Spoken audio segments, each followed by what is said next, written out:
Red Light Pigalle. Je traîne mes savates dans la rue de Douai et m'introduis au Nasty Pussy.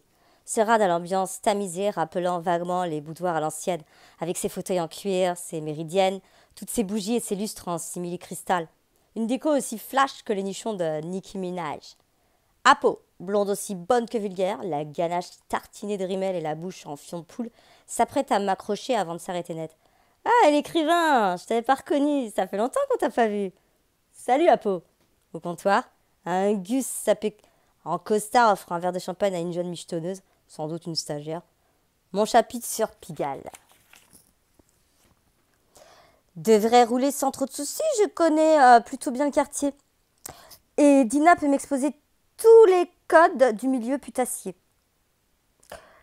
Autant les strip clubs établis sur le boulevard de Clichy et adeptes de la surfacturation n'offrent aucun service sexuel, autant certains bars des rues avoisinantes permettent aux michetons de se soulager les burnes moyennant 120 dollars environ pour une passe à l'arrache dans une arrière-salle rudimentaire.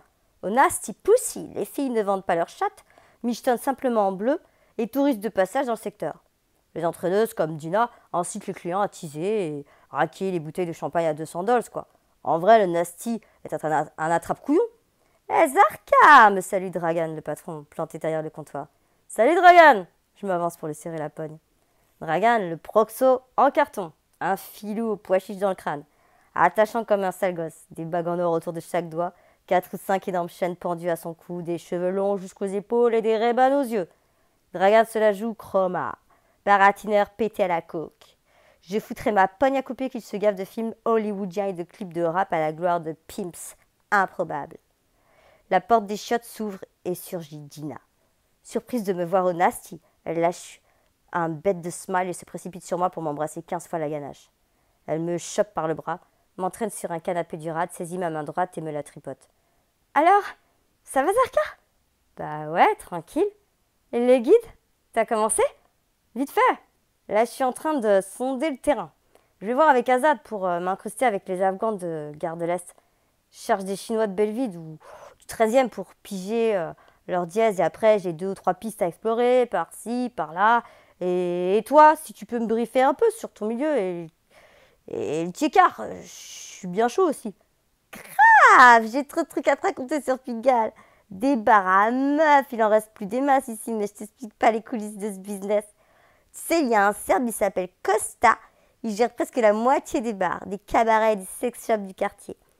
T'es pas au courant de ça, hein? Le mec, il tient aussi des grecs sur le boulevard de Clichy. Soapy lui appartient, tu vois? À Pigalle, on sait tous que ce mec blanchit sa maille dans ses commerces. Après, je sais pas s'il fait dans la cam, les armes ou les tapins, mais juste pour l'anecdote. Il y a 10 ans, il a fait flinguer un mec qui tenait des sex shops rue Saint-Denis. Et il raquette Michou depuis 20 piges. Tu connais Michou? Le mec des cabarets, le PD en bleu. Eh Dina, oublie pas que tu bosses, prévient Dragan. Ouais, Big Boss, leur embarre ma pote, un sourire au coin du bec. Ouais, c'est ça, parle à mon cul, hein. Je vais me faire des couilles en or avec ce guide. Maëlle, belle pute à la coupe garçonne et au déhanché appétissant, m'apporte une pinte de 16. Je la remercie, elle tourne les talons et regarde le zinc. Je ne me prive pas de loucher sur son tarpé. Maëlle sent la chaudasse, mais d'après Dina, c'est une étoile de mer au plumard. T'as lassé? Me sonde la frangine. Ouais. T'es sûr que c'est une bonne idée de taper comme ça pour ta petite locataire, quoi? Il va falloir qu'elle s'y habitue. En scred. Je lâche la touffe à ma sauce. Elle me smaque une joue, se relève et file aux chiottes. Dina adore lasser, et ce n'est pas sa gamine qui la changera. Je m'enquille quelques gorgées de binouze, chouffe une fois de plus la bouille de Maëlle.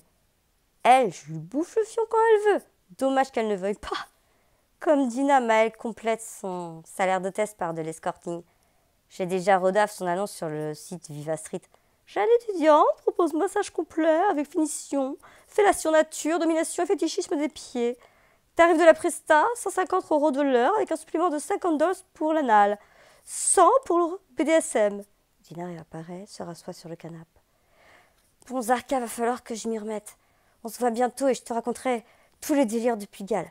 Et assuré, carrément. Elle m'embrasse et se relève. Rejoint un pigeon au comptoir. Je termine ma bière, décolle mon cul du canapé. salue le taulier, ses charbonneuses et me casse du bar. Je remonte la rue de Douai jusqu'au boulevard de Clichy. De l'autre côté de la route, un ancien à la dégaine familière, moustache de pédophile, béret vert kaki sur le caillou et imperméable d'Exibo, s'introduit dans la classe, l'un des derniers ciné-porno de Paname. J'ai visité une seule fois ce cinoche, mais sans m'éterniser. L'endroit schlinguait trop le foutre avarié. Je préfère largement le Beverly de Bonne Nouvelle, beaucoup moins crade. J'arpente le boulevard jusqu'au Sexodrome et m'engage dans le Love Star, blindé de monde en ce samedi soir.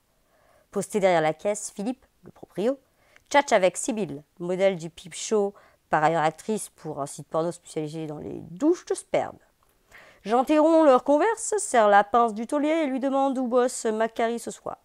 Il me répond que le pote turbine au Moon. Je le remercie, m'arrasse du sex shop et traverse le boulevard. Comme d'hab, des mecs galèrent sur le terre-plein central de Pigalle, les yeux rivés sur la devanture du Moon City. Je sonne à la porte du sauna, poireaute quelques secondes à l'entrée. Bakary m'ouvre le sas. Je m'introduis dans le club et claque la main du poteau. Ça va, Bac? Bien et toi? Nickel. Je taffe sur un guide de l'underground là. Alors j'essaie de voir un peu ce qui se passe dans le secteur, tu vois. Je fais du terrain, un peu comme un journaliste, mais sans raconter de la merde. Le frêle se marre. Bac, comme Slim, comme mon sauce Seb, est un pote d'enfance, un mec du 9-4. Impressionnant. Imagine, un Golgoth de 2 mètres à la peau noire, taillé en V, les bras plus épais que mes cuisses et une mâchoire carrée façon croque d'acier, dans James Bond. Depuis 3 piges, Bakary fait la sécu au Sexodrome, au Moon City et dans 2 cabarets du district. Fighter, hors pair, il est passé par le kick et la lutte avant de s'orienter vers le MMA, sous les conseils de Marc Gay. Il souhaiterait devenir combattant pro. Seulement, dans l'Hexagone, le free fight ne permet pas de grailler. Du coup, comme un paquet de Français aux bouliches plus grosses que les pastèques, Bak a décidé de franchir un cap et de participer à des combats un peu moins officiels, mais qui raquent. Alors, tu bastonnes bientôt? Je questionne le Strab. Ouais, mardi prochain, à Porte d'Aubervilliers, au regard des Rabouins. Tu viendras, j'espère? Carrément, poteau, je vais pas louper ça. Tu connais ton adversaire? Nah, je connais jamais mes adversaires à l'avance. Ce sera la surprise, mais dans tous les cas, je vais lui niquer sa mère. Bah ouais, je sais. Tu veux le filmer, c'est obligé. Dis-moi, Zarka, Bakary change subitement de sujet. Toi qui crèches à la chapelle, t'as des nouvelles de mon frère? Putain, son frère. C'est une bête quittée pour mon livre. Non, pas vraiment, mais je vais me regarder si tu veux. Ouais, non, laisse tomber. Pas qu'hésite. Enfin, ouais, Steady News, je veux bien quand même. Pour t'expliquer l'histoire, son frère Ousmane est tombé dans la came, et pas n'importe laquelle. D'abord la Rabla, puis la Skedane, avant de finir au crack. Oussou a barbé de la thune à ses darons. Il a fait 4 allers-retours en calèche et sa famille l'a répudié. Bak, jusqu'à présent, ne voulait plus entendre parler de son cadet. A priori, Ousmane traîne encore sa carcasse à Porte de la Chapelle. Ce serait charmé de l'intercepter et de le suivre dans la quai du frérot pour gratter. Dans mon guide, un chapitre sur les toxicos de Paris-Nord. Bak, tu penses que je peux rester un peu ici? Je tente l'incruste. Ben ouais, carrément. Cool. Je chill, peinard dans le grand jacuzzi un peu désinhibé par les 3 verres de champ enquillés en 10 minutes. Autour de moi, des couples se caressent et se galochent. Je mate le tableau comme un voyeur. Un château savoure, un massage de la nuque, prodigué par 2 bombasses. Un couple échange une soupe de langue passionnée. Je suis bien tombée dans cette soirée dédiée aux femmes. Entrée gratos pour les raclis, payante pour les couples et interdite aux mecs seuls. À part moi, et peut-être 2 ou 3 autres pistonnés. La déco du Moon City s'inspire de l'Inde. Des sculptures de Shiva et Ganesh trônent un peu partout dans ce bésodrome aux peintures murales colorées et à la luminosité tamisée. Pour couronner cette ambiance kitsch, une musique indienne résonne en fond sonore dans le boxon.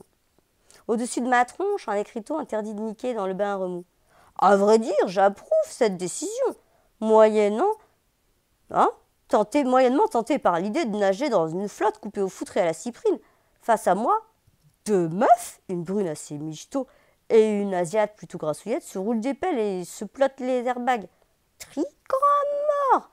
Je me taille du jacuzzi, trahi par ma gaule, mais je m'en tape. Je n'ai pas honte de mon corps velu et cramé à la poitraille. Je ne me finirai pas comme naturiste. Les naturistes développent une philosophie de vie dont je me bats les steaks, mais je me sens mieux à poil, c'est tout. Je récupère ma serviette sur le rebord du bain, l'enroule autour de ma taille et monte à l'étage supérieur. De village libertin. Au flair, je m'aventure dans le sauna. Sur la banquette de l'étuve, une daronne s'empale sur un renoir. À côté, un vieux beau un peu flasque tête les nichons d'une rouquine, pendant qu'une autre lui pompe le chibre. Je me postiche à côté de ce trio, pose délicatement ma main sur la derche de la suceuse. Celle-ci délaisse la queue du vioc pour me rembarrer. Non merci. Tant pis, je m'éclipse du four, longe un couloir étroit et m'introduis dans le hammam, où des cris de jouissance couvrent le son de la musique indienne. Au milieu des silhouettes entremêlées dans la vapeur dense, deux meufs plutôt bien gaulées se broutent le schnack. Je kifferais m'immiscer dans leurs ébats, mais si ces zouks souhaitaient faire participer un mec, elles ne m'auraient sans doute pas attendu. Je me replie sur un jeune couple mixte, une femme autant généreuse en mamelles qu'en bouée de sauvetage avec un type musclé, des bras et gras du bide. En plein préliminaire, les deux se caressent et s'emballent à pleine bouche. Je tente le tout pour le tout, m'approche du tandem. Je peux? Le mec sonde sa go. Tu veux? Pas tout de suite. Une façon diplomate de m'envoyer chier. Je lâche l'affaire. Ne cherche même plus à partir en quête d'une coéquipière. Un maigrichon en cailloux, dégarni, se bouba l'air, s'assoit à ma droite et m'adresse un sourire. Tu viens souvent ici? Casse les couilles. Non, c'est la deuxième fois, je lui réponds poliment. En fait, je connais bien le physio. Moi, c'est le propriétaire du Moon City que je connais. Je viens souvent, j'adore l'esprit du lieu et la mentalité des habitués. C'est vraiment un oasis de liberté. Et merde, je sens que ce type, en plus de vouloir me farcir le trou de balle, va me briser les grelots. Par moments, les libertins ne peuvent pas s'empêcher d'intellectualiser leur choix de vie, de philosopher sur leur envie de piner. Ils sont relous. Je prétexte une envie de pisser et m'arrache du hammam. D'ailleurs, je m'arrache tout court, regagne les vestiaires. Inutile de rôder plus longtemps ici, je l'ai dans l'os. Je vais essayer de retrouver le frère de Bakary dans GDN, les portes de la chapelle, au royaume des Schlag. Que ma nuit serve au moins à quelque chose. Chapitre 4. Hardcore comme Paris Nord. Je rôde autour de la gare du Nord, dans le sanctuaire des Tox, à l'angle de la rue de Maubeuge et de la rue Ambroise Paré. Une assoce distribue de la soupe aux charclos et aux réfugiés, installés depuis peu dans le périmètre. Depuis, quelques camés s'infiltrent dans la file d'attente, mais la plupart d'entre eux, pourtant bien maigres, se tiennent à l'écart de la bouffe. J'appelle cette zone le sanctuaire. Car malgré la présence des Schmitz, les toxicos y sont relativement peinards. On les emmerde peu. Les assos sillonnent le quartier et les pouvoirs publics y ont abandonné la répression au profit de la prévention. En témoigne le distributeur de picouzes planté à la sortie de GDN. Ah oui. Le cul collé contre une rambarde, je crois reconnaître un gueuche. Très grand rebeu, maigre comme un clou, les joues creusées, le zen en forme de noix de cajou. Mais va savoir si je connais vraiment ce type ou si je l'ai simplement croisé dans le coin. Le gars me dévisage comme si ma ganache aussi lui était familière. Une bibine à la main, il s'avance vers moi, le regard terne. Hé l'ami, t'as pas une cigarette à me dépanner? Si, je lui offre une Malbec, profite de la situation pour troquer ma garotte contre de l'info. Dis-moi mec, je cherche un pote, il s'appelle Ousmane. Tout le monde l'appelle Bambou. Ça te dit quelque chose? Le sourire du Rabza s'éclipse sa tronche, il fronce les sourcils. T'es qui toi? T'es flic? Non, je te jure que non. La queue grogne et s'éloigne aussi sec. Putain, le parano! Il contourne une barrière de sécurité et rejoint sa clique de zombies, tous affalés sur le bitume de GDN. J'hésite à éclater une cigarette, mais ici je risque de me faire taxer à mort. Une barbouze accompagnée d'un clébard boiteux vient me proposer de la galaxie. Je refuse poliment, sans piger la nature de son produit. Un nom pareil m'évoque un trip, mais peu probable qu'il s'agisse de LSD. Nous ne sommes pas en teuf, mais au royaume de l'intraveineuse. Le barbudo trace sa route et disparaît dans les arcades de la gare, où les tacos alignés les uns derrière les autres récupèrent les voyageurs. La clique des toxicos, installée derrière la barrière de sécurité, me reluque avec insistance. Parmi la team, Et une Renoir, décharnée au crâne rasé, au visage boutonneux, une pointe de doigt, de la ziote du coin de l'œil. Je la ziote du coin de l'œil. Sa mi-jupe ras la touffe, ras la fouffe, me laisse imaginer que cette zouze est une soussou, une putacam, l'échelon le plus bas de la putasserie. Elle donne sa canette au grand ras-bas et de temps se rapplique dans ma direction. Tiens, j'ai comme l'impression qu'elle va me gratter une clope. La craquoire s'arrête devant moi. Tu peux me dépanner une cigarette? J'en étais sûre. Ma parole, sans m'en rendre compte, j'ai fait tatouer Père Noël sur mon front. Petit Jean, je lâche une carotte à la Renoir. Merci franchement. T'as dit feu aussi, moi j'ai pété tous mes briquets. Je lui file mon feu, elle le range dans sa poche, après avoir calé la tige sur son oreille droite. Tu m'as demandé un briquet pour éclater ta clope ou pour me le barber? Elle renifle sur la gorge, me fixe du regard. Je connais moi ton ami, Ousmane. Tu sais où je peux le trouver? Bah ouais, je sais. Je veux bien que tu me rencardes. Et aussi que tu me rendes mon feu, quoi. Elle jette un œil derrière elle, puis à droite, puis à gauche, en mode flippé. Tu me donnes quoi si je t'accompagne jusqu'à lui? Putain, la bâtarde. Je te donne une clope et mon briquet. Arrête de te foutre de ma gueule. La sous-soupe est un plomb, rageuse. Tu me prends pour une clocharde ou quoi? J'aime pas, moi, les blancs comme toi qui se la jouent. Je t'emmerde, moi, tu parles, mais tu sais même pas ce que c'est la rue. Tu fais ce genre parce que t'as une capuche, mais tu connais rien. Je t'emmerde, moi, t'es un tout bob, alors tu sais pas, alors tu te la fermes. Fais chier. Vas-y, détends-toi, j'essaye de la calmer. Je t'ai rien dit de mal, pourquoi tu m'embrouilles? Tu parles mal, c'est pour ça. Tu vois que je suis en galère et tu rigoles avec ta cigarette et ton briquet. Je m'en fous, moi, de ta cigarette et ton briquet, je te les rends. Ben vas-y, rends-les-moi. Elle m'adresse un type plus exagéré que celui d'une maman africaine avant de me relancer. Bon, tu veux voir ton ami ou pas? Vas-y, dis-moi juste où je peux le trouver. Non, je t'accompagne. Mais alors, tu me payes une bière? Allez. Elle me fatigue, Zaza ou Caro. Elle s'est présentée sous 2 blases différents. Me trimballe depuis au moins 2 heures dans le quartier de la Goutte d'Or avec une longue halte dans une chiotte publique du boulevard de la Chapelle. Comme des galériens, nous tournons en rond entre la rue Stephenson, la rue de Jossin et la rue Mira. Je comprends qu'elle cherche quelque chose et je devine quoi. C'est comment ton nom? Tu m'as dit? Zarma, c'est ça? Zarka. Je vais t'appeler Zarma, tu sais quoi, Zarma? Ouais, je sais. C'est bien comme nom Zarma. Zarka, ça veut rien dire. Si, ça veut dire quelque chose. Ça veut dire quoi? C'est le bleu. La couleur. Je sais, me prends pas pour une conne. Zaza scotch sur un groupe de Renois posté devant la paroisse Saint-Bernard, accélère le pas pour rallier la troupe et se tourne vers moi. Viens Zarma, mes amis, ils puent pas. C'est qui le blanc? Lui demande un homme capuchiné aux yeux globuleux et à la grosse bouche recouverte de croûte. Je m'approche des gueuches, songeant à ne pas trop m'éterniser dans le coin. Je ne verrai sans doute pas Ousmane ce soir. Je ne sais pas, un pressentiment. Je salue les 4 gus. Le dernier, un petit nerveux, accroche ma poignée et tente un coup de pression. Et toi, si t'es un cousin, donne-moi un truc. De quoi? Il veut quoi? Laisse-toi tranquille. Tierno, Zaza, viens à la rescousse. Le Renoir me lâche la main, je recule d'un pas. Ce camé paraît imprévisible. Je m'attends à tout avec ce genre de gars. Pris de tic, il se gratte la gueule de manière brutale et embrouille la sous-sous. Esther, pourquoi tu viens avec lui? Il semble un vifli. Mais non, c'est pas un condé, c'est Zarma. Il cherche son ami, on peut lui montrer où il est. Le nerveux s'avance vers moi. Je serre les poings et la mâchoire. Il me scanne de bas en haut.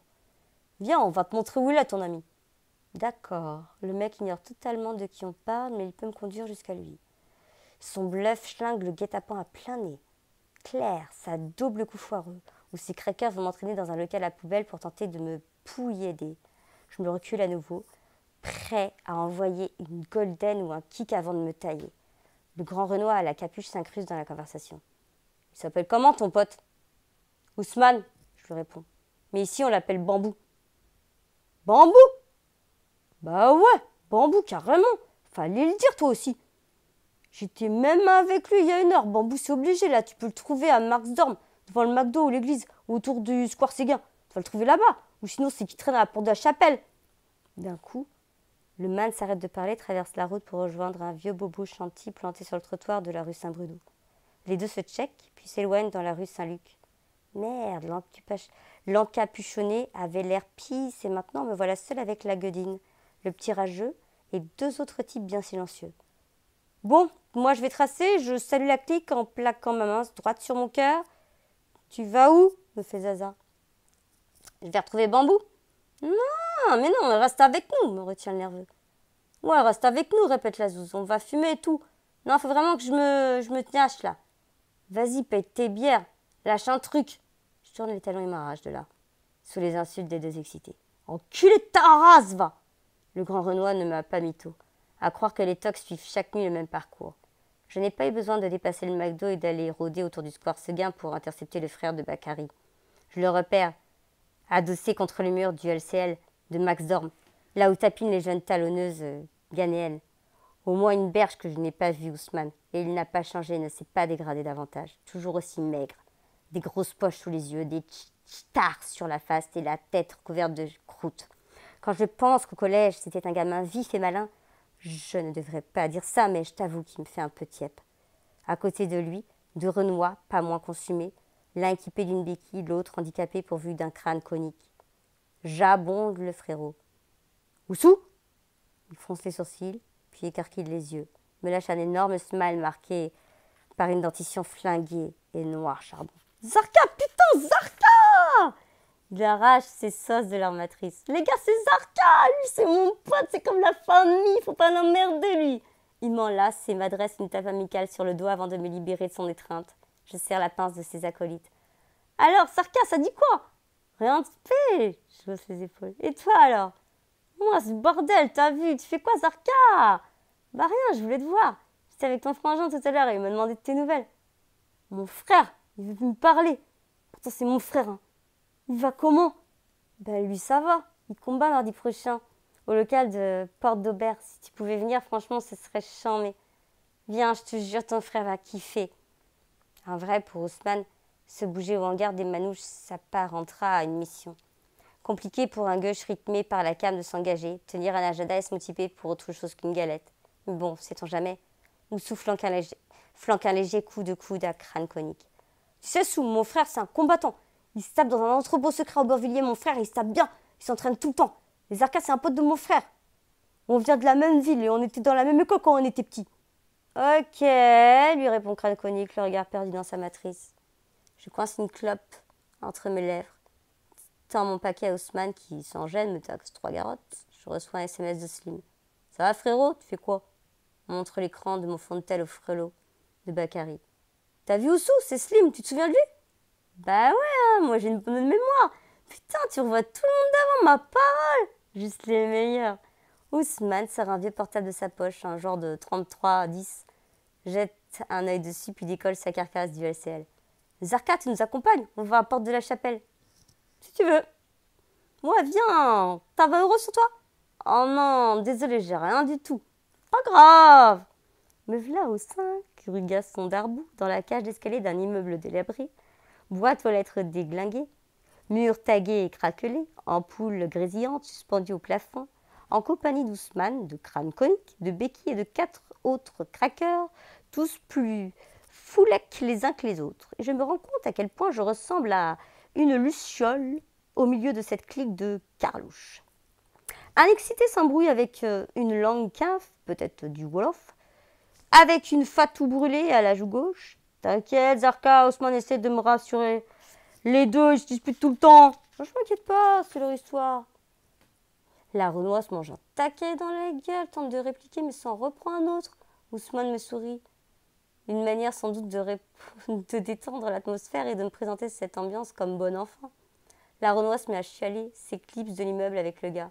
Dur, à travers la porte vitrée du hall, je vois ce rageux asséner un énorme steak dans le bide de sa go. La meuf se plie en deux et s'effondre. Son tortionnaire l'agrippe par les tifs pour la relever. Zarka, t'es sûr que t'as rien sur toi? Me questionne à nouveau Ousmane. Même pas 10 €? Ma parole, Oussou, j'ai que dalle.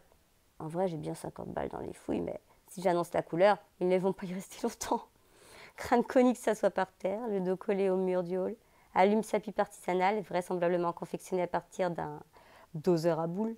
Il tire quelques taffes sur le you-you, puis le fait tourner à béquille. Bambou, faut qu'il te donne un truc, avertit un dreadeux au regard de tueur, son index pointé dans ma direction. Différent des autres craquetons, le rastaman est plutôt carré, Galbé et cligne sur lui. Un nouvel arrivant dans le monde du biscuit ou un survivor. Surhomme que la galette ne parvient pas à terrasser. De par sa couleur de peau et son accent singulier, je pense qu'il est martiniquais ou guada, un gars des îles. Zarka!